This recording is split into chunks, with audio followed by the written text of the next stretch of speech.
Ողջույն, օգտագործել եմ ծավալային սևաներկ Top Celebrating, այս է Faberlic ֆիրմայից, սրանք նորություն են, շատ լավն է, 50-71 արտիկուլով, շագանակագույն երանգը, մի քանի ժամ առաջ եմ օգտագործել և տեսեք ինչ գեղեցիկ տեսք է այն ապահովում և դեռ շարունակում է ապահովել, ասեմ, որ շագանակագույն երանգը էլ ավելի նրբություն է ձեր դիմահարդարմանը տալիս,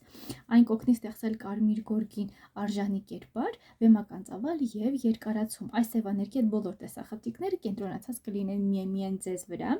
տոպային սուպեր ծավալ, առանձնացում և նկատելի երկարացում, հանրահայտ ձևի նեղացող ծայրող հոզանակը հավասարաչափ բաշխում է սևաներկը թարթիչների ողջ երկարությամբ, անկշիռ հյուսվածքը ձեր թարթիչները պահում է փափուկ և փարթամ ամբողջ օրվա ընթացքում, կայուն բանաձևի շնորհիվ այն չի լղոզվում և չի փշրվում ողջ օրվա ընթացքում, ինչը ես շատ եմ կարևորում նամանավանդ սևաներկի դեպքում, բնական կառնաբյան մոմը և բրնձի թեփի մոմը բանաձևի կազմում օգնում են ամրացնել թարթիչները, ինչպես գեղեցկացնում, այն նաև խնամում է ձեր թարթիչները, լինքը կտեղադրեմ նկարագրության բաժնում, ավելի իմանալու համար չմոռանաք բաժանորդագրվել իմ ալիքին, առայժմ